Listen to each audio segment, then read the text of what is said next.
Hello, everybody, and welcome to a brand new episode of the Nerd for No Reason podcast. I am one of your groovy hosts, Mark. Ooh. Yes. The demonic host Raven? That's what it feels like sometimes. Yes. Well, with the movie we have this week, makes sense. Makes sense.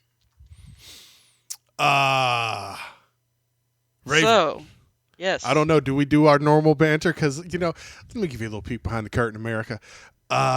We're recording this one well in advance because We are as you're listening to wetting it out. I am coming back home after a big weekend in Las Vegas after I just get done marrying some people.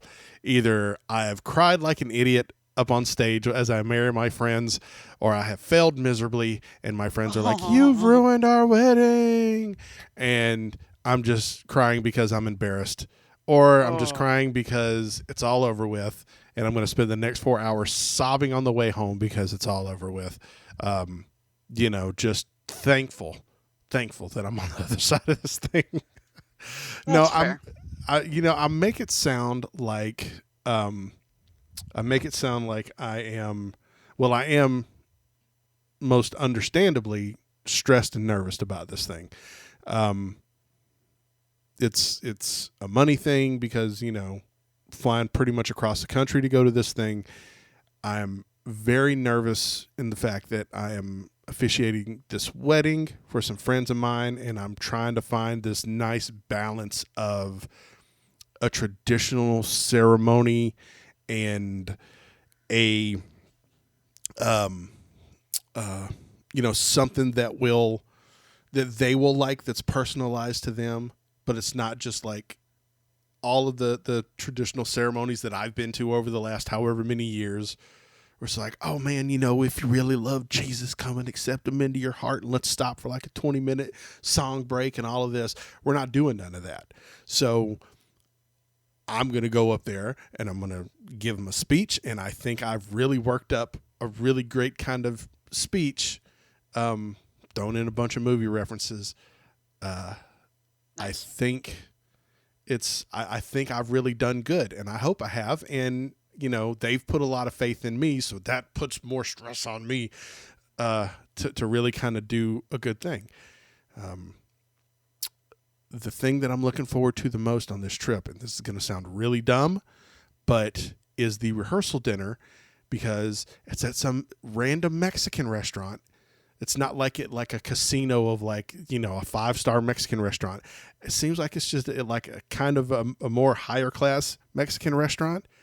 But I just really want to try their tacos. I don't know why. Hey. But, eyes on the prize, man. That's what I look forward to. Hey, I can't blame you right there.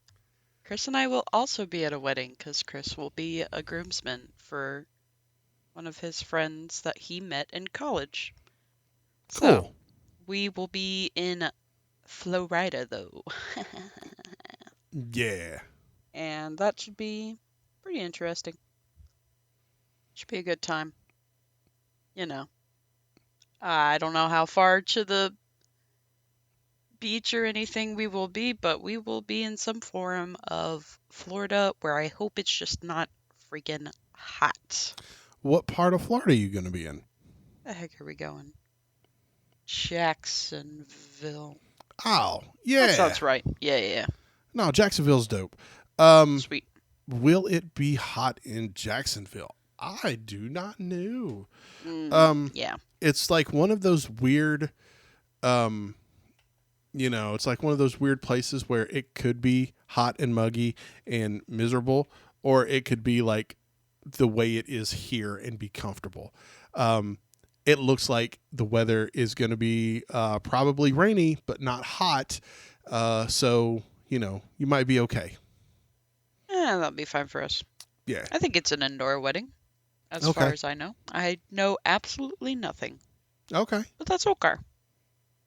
That's what's up.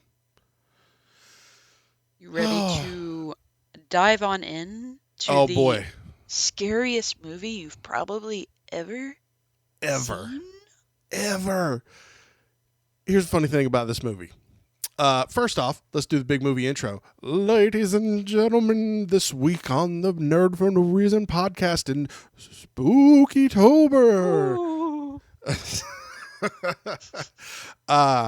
This week we are talking Evil Dead 2. Which is, you know what? We'll break this down in more great detail. Directed by Sam Raimi, 1987 Evil Dead. What is up with us in 80s movies, 80s horror movies? They're good. Yeah, they are. This movie is wild as shit, especially because, you know what? Hold on. Let me ask the question I always ask Raven. Yes. I know this wasn't your first time watching this movie. Oh, no. Goodness, no. But did you like it?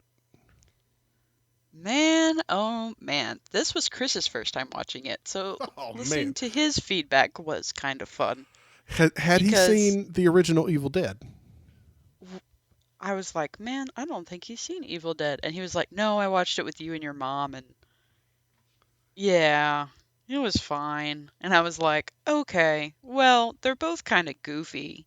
And he was like, I heard that this one's a little goofier. And I was like, it's been a hot minute since I've even seen Evil Dead 2, to be honest, so I don't fully remember how much it goes into that goofy, but it goes into that goofy movie.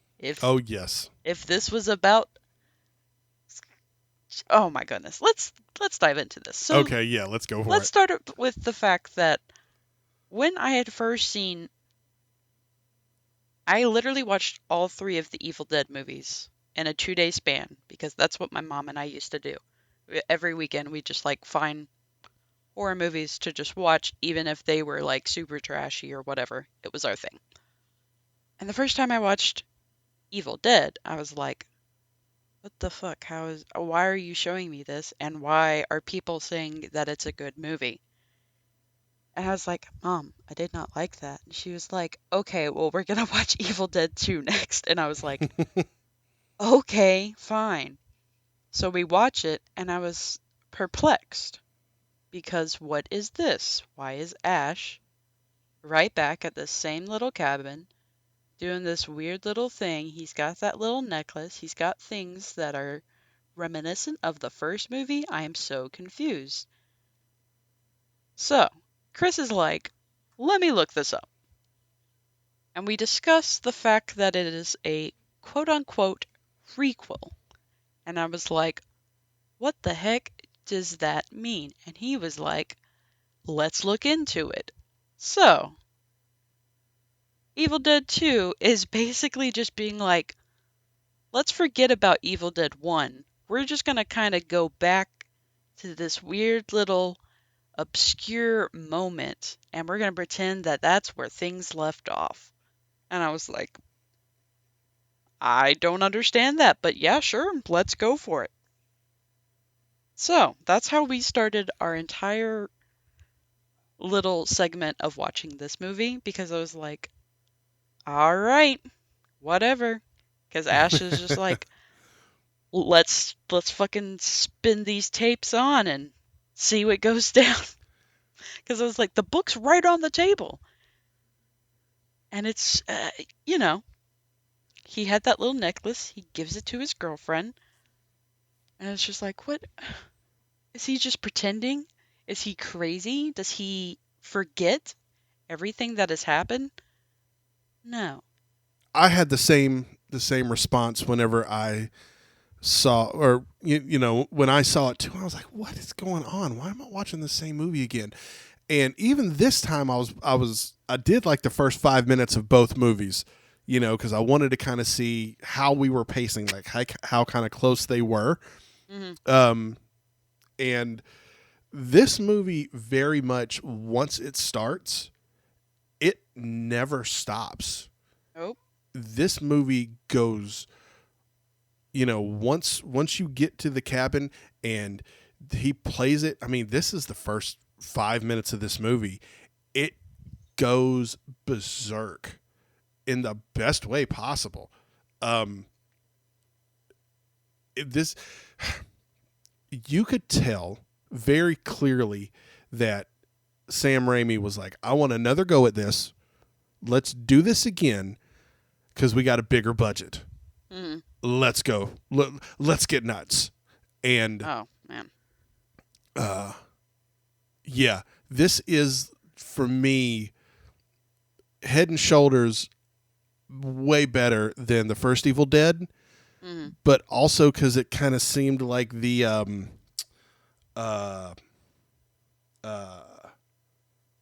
they kind of figured out what they wanted to do, and just they worked out all the kinks, you know.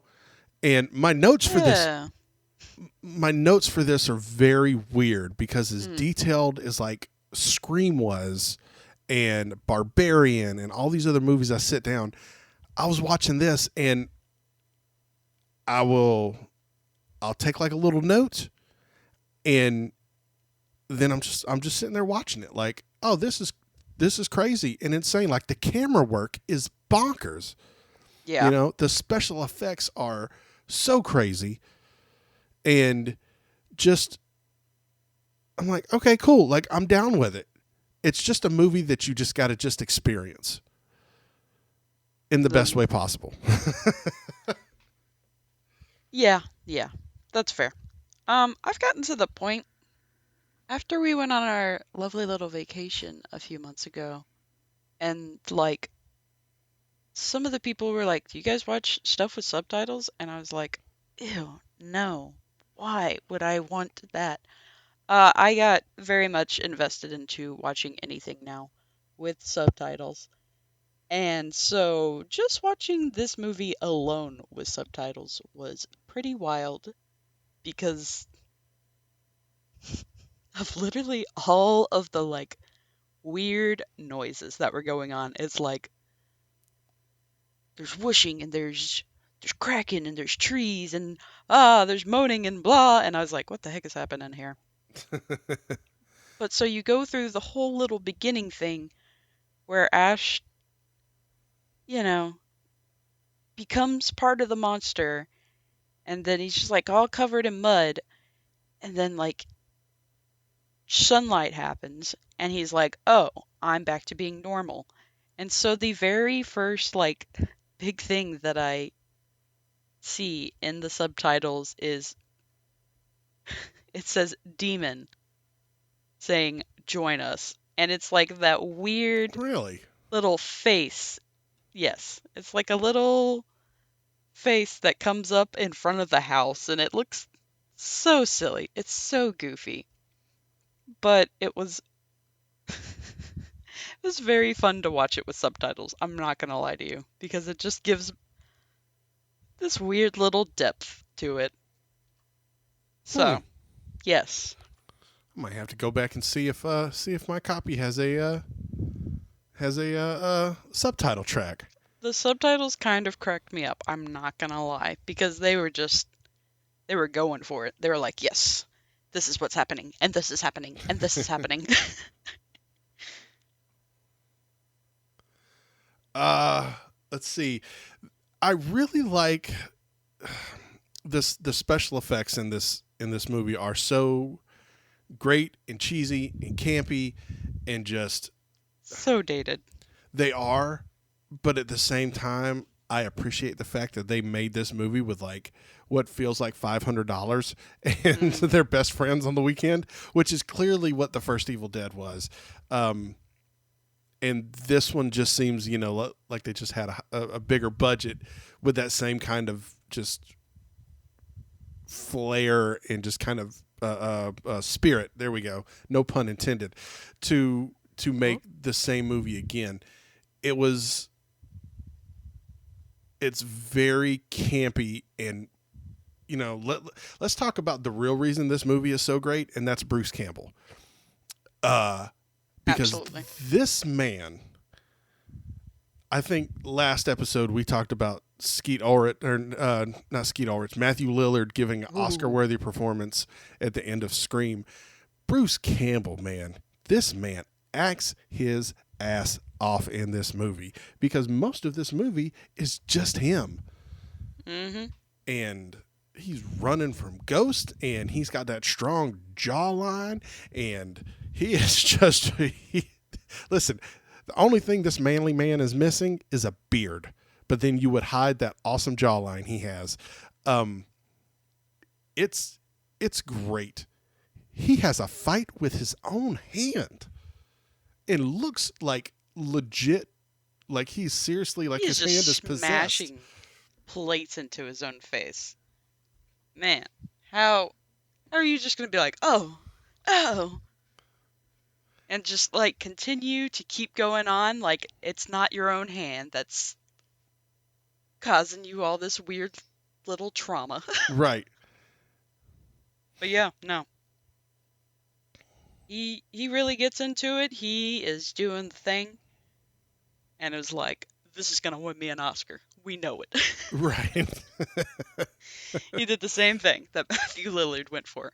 We're getting that Oscar. I mean, And this did give him a lot more of those Ash versus type things, so it did. good enough for him. It did. And he got beat up in this movie. You cannot Man. tell me he did not get beat up. I mean, he cut his own hand off, so just for his hand to give him the bird and just be like, haha, I'm still here. There's one scene that I thought was really clever, both from like a horror movie standpoint and just like camera nerd stuff. There's a scene towards the beginning, after about 15 minutes into the movie, where the ghost or spirit or however, whatever, the first person camera thing that's running through the woods to get to the cabin, it chases Bruce Campbell all through the cabin. I mean, it goes through every room. It goes through like the crawl space. It goes everywhere. And it is such a good shot. And somehow, inexplicably, Ash outruns the ghost. Like he runs into a room and then hides somewhere. And the ghost, the camera just zooms side to side like he's looking for him, and then goes out of the cabin. It cracks me up. I'm like, man, this is so good. And so, this does such a good job of being like, it sets the stakes fairly early of like, what you're getting into. And like with the corniness and the campiness of it. Yes. And it's very much like, okay, if you can be on board with this, the rest of this movie you're going to love, because it's only going to get more heightened by this. And yeah. And I honestly think that just we're only introduced to these other characters, that bring in the other parts of the Necronomicon.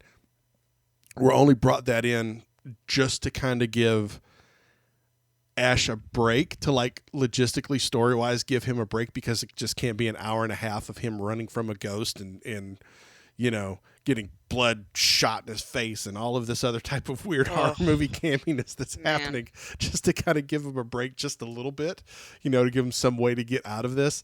But yeah, it's great, man.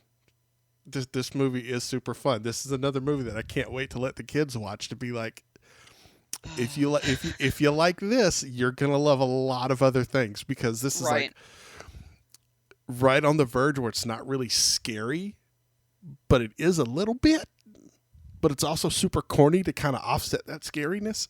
I don't think you would say that it's scary. It's more of unsettling. There we go. That's a good way to definitely describe it. Because, with the way that you see his girl after she dies and then she comes back and she's doing the weird little flipping around. Yes.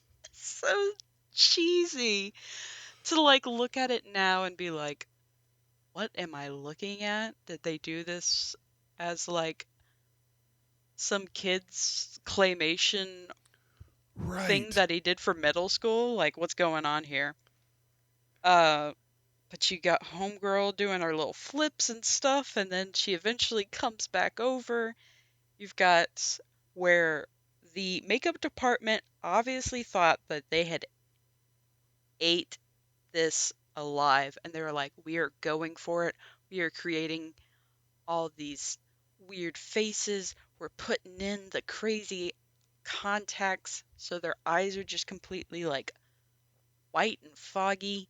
We're building these suits for the mom to wear. Man, they did that girl's mom dirty the way that Yeah, they they brought did. her back. Whew. But it's just, I don't know. You look at it in today's standards, and I feel like I don't know how bougie your girls are when it comes to movies and looking at something so old and being like, that looks like shit. Like, I am interested when your daughters finally get to a point that they can watch something like this, for you to be like, oh my god, they either get it or they don't. And so that should be fun. But yeah, because like we said, his own hand turns on him, and the way that they just like give it some creepy nails, they give him some like weird veining and stuff, and his hands just eh, right at him. So so crazy, so crazy. They did this really cool scene. They do like certain camera tricks in this movie that, like you were talking about, they the stop motion thing that they did with the dancing dead lady. They do so much, in a world pre computer graphics. Stop motion was the thing, and I can just imagine that had to be where the majority of this budget went to do like all these kind of great stop motion effects. Just different things. But they do this one great little camera shot scene where Ash is talking to himself. This is right after he kills his girlfriend, with the chainsaw, and he's talking to himself in the mirror, and his reflection, quote unquote, reaches out and grabs him and is like, "We are not okay. We just killed our girlfriend." Mm, And just, I think that is just part of, or one of the many scenes that I'm like, man, this is very clever. Again, this mm. is not a CG scene because that didn't exist. But he's talking to himself, and they're both in the same scene, and they're the Bruce Campbell reflection is grabbing himself by the throat, and you don't see, but they have to like sync all their movements up and stuff like that to make the effect work. Great scene, wonderful, just great acting. This is so much fun. Yes, absolutely. So let's talk about the fact that when we get to where these other random people that Ash has zero connection to, when we first meet them all together, because Homeboy is setting up that little sign to be like, hey, watch out on this road. And then he just like lights up a cigarette and he knows that there's a car right behind him. And they both get out and they're like, yo, what's up? Can we get through this road? And like their car lights are already shining ahead at what you would very easily be able to see. And Homeboy's like, I gotcha. Clicks on his own little light. So you see that crazy like bridge that's just like coiled up and ripped all apart. And it's like they could have seen that. They definitely could have seen that. And then my favorite part of this is where the dude's girlfriend then comes like into shot and she's like trying to be cool and she does the most uncomfortable little like spit take type thing where she's like "Psst," and it looks like it easily could have just like fallen on her chin and she's like, what y'all doing around here? I if you yeah, I put that in my notes too. I put I was like, old girl spit and then almost broke. Like she almost started laughing. You could see her lips like she is fighting for her life not to start Oh man, just laughing like a buffoon. man. Yeah, I don't know how she was able to just be like, you know what, this is fine. Miss Bobby Joe and her man and their extreme love of blue jean material, because It that's was the all that they were 80s. wearing. Man. Well, It then you was got like the other like couple, and they're like, oh, like the little like posh 80s clothing of like, oh, we go on fun safaris and do crazy things where my father is looking into the Necronomicon and blah, blah, blah. Crazy. I'm There's a, so fancy. right. She's like, oh, I'll give you 100 if you carry my luggage. Dude's like, I thought they meant the tiny bag. That little scene just cracks me up.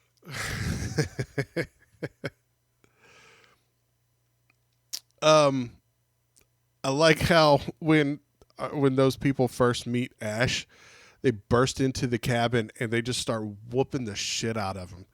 This is a man who, if you walk, like, I don't know, if you walk into a house and there's a dude with a shotgun who's got his arm ripped off, who's clearly bloody and like, you know, who's like, no, stop, don't. And you just continue just to beat his ass. I mean, it was really like a weird thing, you know. It was because they just show up and just whoop the shit out of him until he passes out, and then throw him in the basement. It's Yeah. it's wild. It was a very interesting scene because at the beginning, Ash shoots at the door, you hear a girl scream, and then eventually everyone breaks in. You see her holding her arm because supposedly she's gotten shot. Not a drop of blood on her hand, on her jacket, nowhere. And then later on, they're like applying pressure to her, and I'm like, what are you applying pressure to? Did she Right. get like a bruise? Well, Because they used all the corn syrup during the chainsaw scene, sawing the head because they slung it all over the room. dude, they used it all when they were spraying it like it was That's the right. uh Out of a shit. fire hose. Oh my god, through multiple hoses, and then somehow had it like they just like reversed it all and brought it back inside. This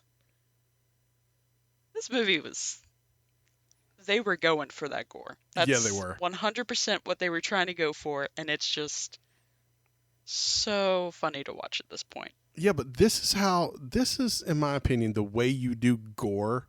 Mhm.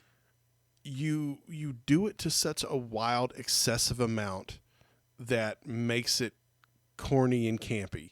You know, you do the gore to where it's literally shot out of a fire hose in someone's face. You do the gore to where an eyeball pops out and then lands in some girl's mouth. You Ugh. do the gore, you do the gore like that, as opposed to like to make it almost kind of campy. Yeah. And there's other movies out there, there's other horror movies out there that do the gore to where they're going for realistic. And Mhm. to me that kind of turns me off. You know. Okay. Fair enough. Like I like it to an extent. Like Scream is a good example because, they do it as violent as Scream was, and as much quote unquote blood as there was in that movie, it wasn't really gory. You know what I'm saying? Yeah. Um, When you're and thinking about like the Overlook Hotel where homegirl's like standing there and then there's an entire wave of blood coming off of like an elevator and it's like, oh, yeah, okay, okay, I kind yeah, of dig this. I but gotcha. yeah, and then I think about a movie, and I don't know why I always kind of default to this, but like VHS, Oh God. the first one, which I enjoy, but there's a certain scenes in that movie where I can just like, these guys are just being gory for gory's sake. You know, like they're doing something where they cut into someone's like, oh, look, I just cut someone's liver out. And you're like, why do you got that? Come on, man. Like, we don't need that. You're just, this doesn't play into anything that we're doing here. I don't know. Maybe I'm just a crazy old man. I don't know. I would really love to know about the special, like, who the prop master was in this movie, or who like the special effects person was in this movie, who made all the masks, because the second half of this movie, you know, the third act of this movie, when everything's going on, like once we get everybody in the cabin, everybody gets prosthetics at some point in like the last 30 minutes of this movie. And not just like little bit. I mean, full on, they had to make molds of people's faces. Yeah. They were definitely making them a fun little mask. That's for sure. I really like the way that Ash's face looks when he gets like possessed. Yeah. I feel like some of them look kind of stupid, but Ash's, I love the way that they like the dramatic of his like eyes being so that like purpley color, and they try to super define like his good facial features and all that stuff. So, A+ for that. Just on Ash. Are you happy we didn't get a full tree scene this movie? Man, because Chris was like, is this gonna happen again? And I was like, shoot, I could not remember. I'm glad that the tree was just like, this is mine now, and we didn't have to watch that weird sexual scene between a tree and a woman. You see, kids, when a tree loves a woman very, very much. Oh, you are terrible. That's how acorns are made. Kids want to find out where sap comes from? I got you. I hate you. Yeah. Oh, jeez. So good. I'm going to recut this in 2 weeks because I don't have enough time before I go on my trip. But I'm going to recut that one line, this whole conversation about trees. I'm going to put it up on our socials just for that. Oh, God. Oh, God. Oh, God, we're terrible. Terrible. Hey, man. You know, you get that little bit of the spoiler for the third movie. If you're into... Because Chris was like, what's the third movie about? And he like said the name, and I was like, no. That's where they like go back in time, and it's super crazy, and he's got the chainsaw in his hand. And so they do that like a little bit of a callback to it to be like, this is what we got going on in the next one, guys. And Ash is just like, whoa, that's insane. Like, okay. You know, it's weird that in this series of movies, the Evil Dead series, that there's canonically 3 movies in this, and they are each very different movies. Because the first one is very much, you know, no pun intended, a cabin in the woods horror movie. You know, the proto cabin in the woods movie. And the second one, while it is very much the same movie, it's also a very different movie. It is corny, it's campy, everything's taken to 11. And Army of Darkness is, I mean, that is a medieval horror campy movie. Like, it's still in that same vein, but I mean, it's the next movie starts off with showing clips of a movie and a flashback that never existed. Because I think I might have saw Army of Darkness first. When I was a kid, I saw Army of Darkness first, and I was like, oh, clearly there's parts of a movie that show him working at S-Mart. And I remember the first time I saw Evil Dead or Evil Dead 2, I can't remember which one. And I was like, they don't show him working at S-Mart. How do we get to this other thing, you know? Yeah, they're three separate movies, and somehow they all work, and we're just like, yep, this is the same. Yep, all makes sense. Yeah. There's no rules in play when it comes to Evil Dead. Like they can just be like, we scrapped the memory of everyone from that first one, so now it's cool that we can just do whatever we want in the second one. And it's just like, okay, yeah, yeah. The audience gets it. We all understand the objective that we just empty our heads of anything we saw in that first one, anything we saw in the second one, the third one goes. Oh man, I cannot imagine like how young Mark must have been like, whoa, what are we doing here, guys? Man, see, when I was younger, um, in retrospect, you know, my mom should never have let me watch the movies she let me watch, but we would watch all of these crappy B movies that would, you know, the B monster movies that would show on Sci-Fi or whatever. We would rent them from the video store. So there is a ton of B movies that I remember watching, and this was just Yep. like, oh, cool, Evil Dead, no problem. Like it honestly didn't faze me. But my mom really liked a bunch of crappy ones, like horrible ones. She Yeah. loved them. God, I wish I could remember. There was one that was so bad that I remember I was like, I don't want to watch any more movies with you. Because this one was too bad. She was like, "Oh, you ain't got to be like that." I'm like, "No, this one was horrible. I don't want to watch this." But Yeah. Well, she made me watch it. that's what my mom and I would do. We would find it didn't matter if it was like just dog shit. We would watch it because we were like, we thought it was fun. We thought it was interesting to just like see how different people see their media of horror in like different realms and retrospects. And like one time my grandfather tried to watch a movie with us and was like, I can't do this anymore. I'm leaving. Why are you watching this? And I'm like, this is what we do. Who invited you here? Go away, old man. For real. So I get where your mom was coming from of just like, I don't care that it's trash. I'm gonna watch it. It's fun to me. But yeah, I'm sure as like a young kid you're just like, do I just go with it or do I Well, acknowledge that it's just kind of stupid? we had watched a bunch of movies. Like there was one movie that we watched that was we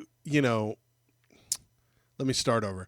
There was a lot of like the monster movies where animal A gets or comes in contact with chemical X and then becomes a mutated bigger slash whatever version of that animal. So I think there was a string of like, oh, hey, here's some mosquitoes that came in contact with radioactive waste and now they are super mosquitoes. And there was that, and then there was like ticks that had Alfonso Ribeiro and Seth Green in it, which was a freaky ass movie because all the ticks made sounds. They went Ew. and you hear, No, yeah, it was no. terrible.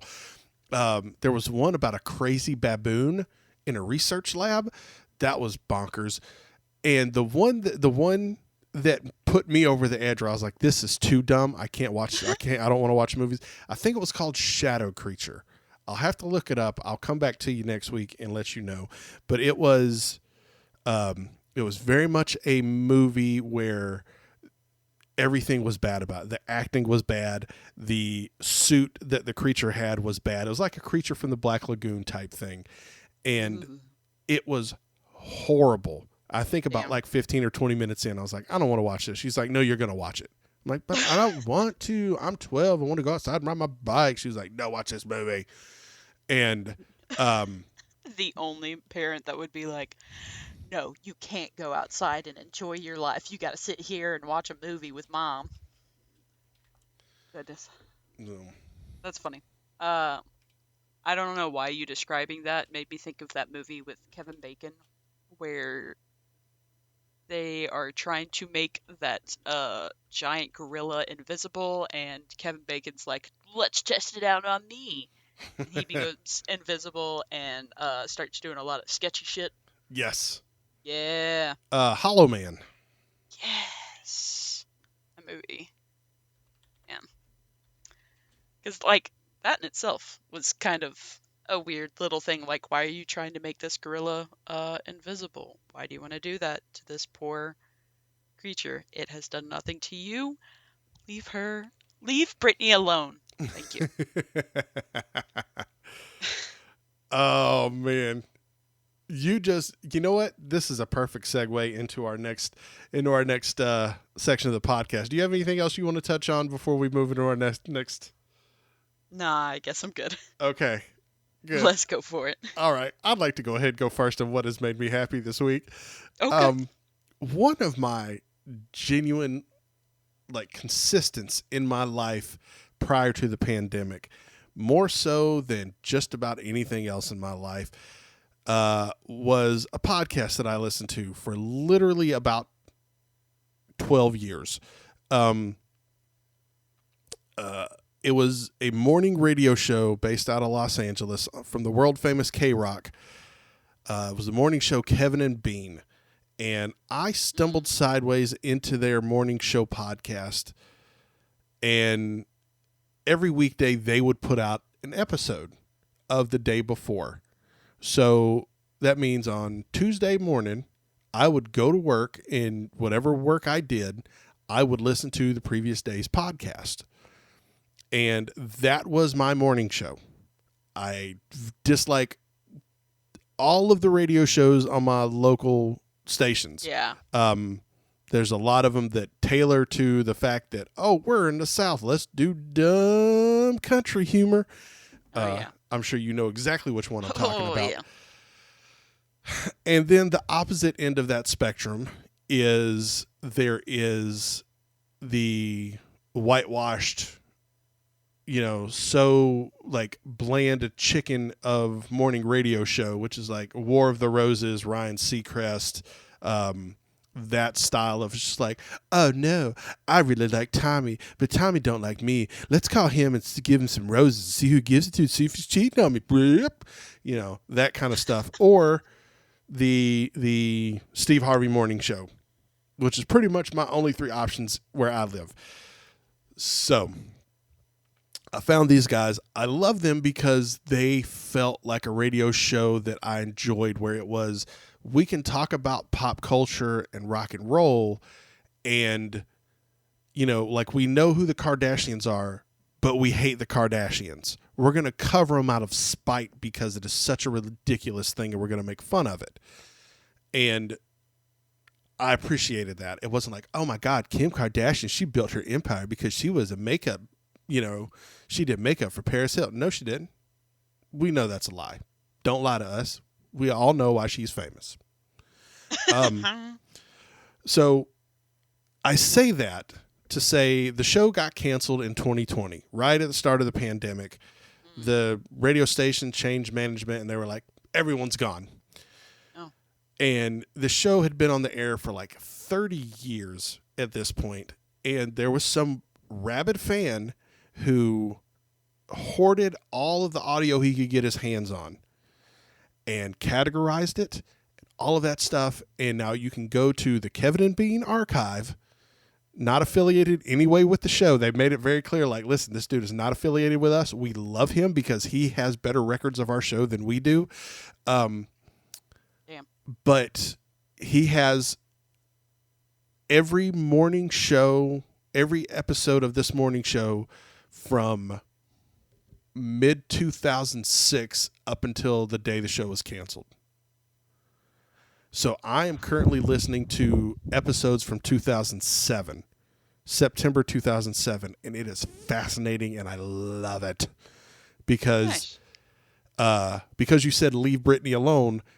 I'm like literally as I'm Uh, listening to it, it is the part where Britney just performed at the VMAs and she's supposed to have this big comeback after her divorce with Kevin Federline and she's in some trouble and what's she gonna do? We don't know. And she comes out in the VMAs and completely bombs it and everyone's giving her a hard time. And now this is when Chris Crocker, I think his name is, now he's making YouTube videos like leave Britney alone. And I'm like, I remember that. Ha mm, ha ha. And man, I would make that reference to people all the time, and that's like my dividing line of being like, okay, this person was chronically online as a child versus like people my age like did not understand when I would say it sometimes, and I was like, oh, that's how I knew I was chronically online as a child. but what's so weird, my favorite thing of listening to this is because this is so far ago, so long ago. I mean, we're talking 15 years ago now, Hmm. which kind of doesn't seem like a long time ago, but it kind of is. And then when you think about, like, as I was listening to the 2006 episodes, they're like, oh, yeah, Apple is getting ready to release a phone that just looks like an iPod you can make phone Oh, calls on. I mean, who's going to want that? Like, why in the world would you ever want to watch like YouTube on your phone when you could just watch it on a computer? And they're man. all snarky about it, and it's hilarious. And they're asking these tech reporters like, what's the reception like for the iPhone? You know, like how is the tech world treating this? And it's such a wild thing to think that there was a time before the iPhone, how we existed before that. They're talking about like two-waying people, which is text messaging. Before that, you know, they're just like, oh yeah, this one guy, he was just two-waying people all night long. Yes, he was. This guy was on the forefront of this technology. He was a dork back then, but yes. So yeah, I love it. It's great. I can load like 5 episodes at a time. I'm all I just Yeah. it's I've fallen back into my routine of listening to stuff news from 2007. It's the best, and that's what's That made me actually happy. sounds like a pretty fun thing, actually, to just be like, let's see what was going on in simpler times when I didn't have all this responsibility of whatever. It That's is fun. kind of a weird serotonin dump because Hmm. I hear all this stuff of like, Paramore is now breaking onto the scene. I just listened to an interview with like Ooh. very early Paramore. Misery Business is like their hit single. Oh my goodness. Um and I'm listening to interviews with Linkin Park and um not Coldplay, Audio Slave, you know, most notably, their two lead singers that are not with us anymore, hearing interviews with Chester Bennington and Chris Cornell, and Mhm. they're like, hearing them talk, and you're getting like, oh, Linkin Park's got a new album out. Kanye West has just dropped this new, before Kanye was like, this is the beginning of him losing his freaking mind. You see it. Um, Oh, it's so wild and weird, just of like these weird kind of linchpin moments that were so big and that have now just become lost to time. I love it. yeah. I love it so much. Dang. So, That's that's a wild ride, but that's fun. no. Raven, what has made you happy this week? Let's see. My metaphorical happiness of this week is um you know what? Let's go down a fun little podcast little bit for this bit. Um I listen to so much true crime. It's kind of ridiculous. I'm not even gonna lie. Like, my best friend and I have also been like super into true crime and stuff, and she's like, "Dude, you literally like listen to way more stuff than I can ever imagine listening to." Because I will listen to multiple episodes of multiple like just true crime podcasts constantly to the point that I'm like, I don't even remember some of these stories.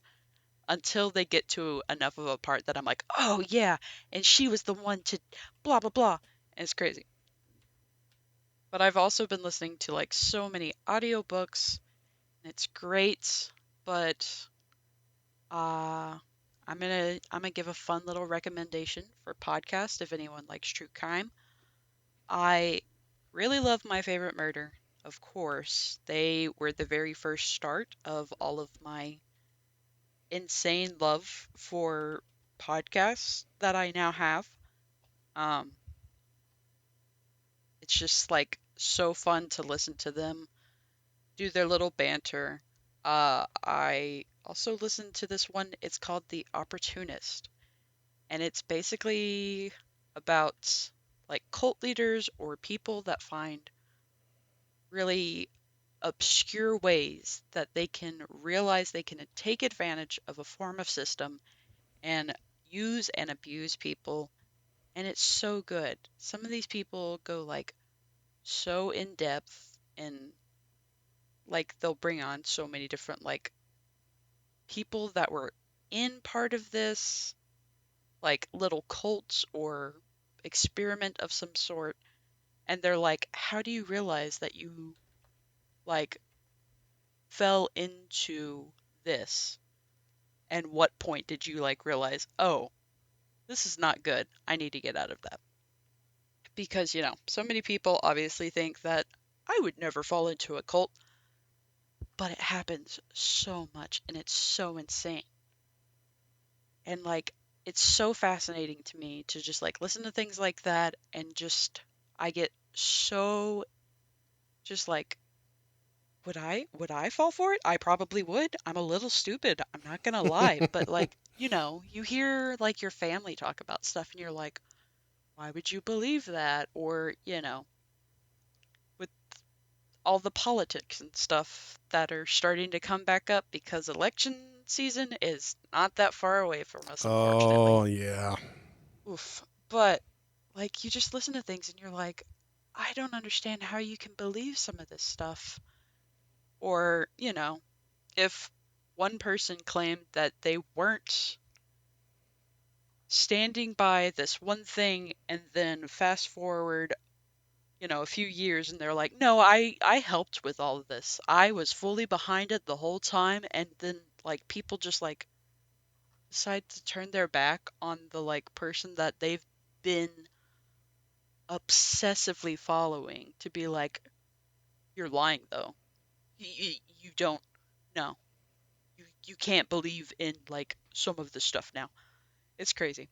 Uh, yeah, but that is what I'm gonna say has made me happy, because it's the number one thing that keeps me sane and keeps me focused at work, while I struggle sometimes with cute little puppies that just won't sit still, and I'm so afraid that I'm gonna skewer their eye. Ugh. But yeah, that's that. Word. This has been recommendations on podcasts you should listen to after you listen to our podcast. That's Thank right.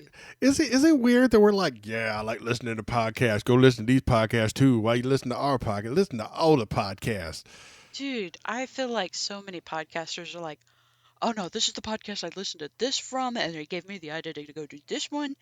Like, I love it. I love when other podcasters are like, okay, if you cannot focus on a single task because you are just so ADHD brain, let me tell you about this podcast that will save your life, and you will be able to focus on doing it, and blah blah blah. Or just like, you can't sleep, here's a podcast for that. There's so many podcasts out there nowadays that it's just like, anything anything you want to get your hands on, you can do it.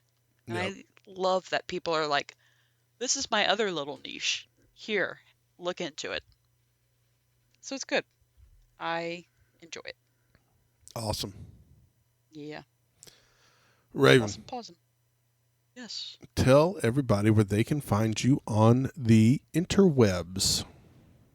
You can find me at Instagram at That's So Raven Ellis. I also hang out on ye old Twitters at spooky_raven.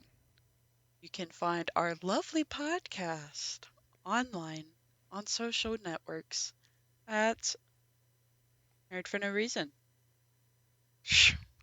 It's pretty self-explanatory. Hope you can find it. Mark, what about you? Where do you hang out on the internet? Last week I spent like a good 3 minutes talking about how I'm not on social media. I'm not going to do that today. I'm just going to tell you that if you look at Twitter, at Facebook, at Instagram, at everywhere, at Turtles Do It, you will find me, because that's my handle, at Turtles Do It. I would really like for you guys, first off, thank you for listening to the podcast. If you've made it this far, thank you so much. Go find your podcast provider of choice and give us a 5-star rating and review, so that way we can move up in the charts, or just really just show up. Like we don't really want to move up. I'd just like to show up on the charts. That would be great. It helps us. It would mean the world to me. And if you have any movie that you want us to talk about, shoot us a message. Hit us up on any of them socials we talked about. We're at Turtles Do It. If you Google us, we're like the first 5 things that show up. Hit us up on. Turtles Do It? What's that? You said we're at Turtles Do It? You know That's what? crazy. I messed. Sorry. We're all turtles doing My it. brain reverted back to a previous podcast. That is my bad. That was the old podcast that I did very long time ago. Yeah, we're at Nerd for No Reason. If you search Nerd for No Reason, then we're like the first 5 things that show up. Hit us up. Let us know what you want us to watch. And yeah, give us some feedback, man. We love it. We love it. We sure do. So, and saying all of that, go do something wonderful in the world today. You guys go ingest some super cool medias, and we'll see you again here next week on the Nerd for No Reason podcast. Goodbye. Viva Las Vegas! Ow!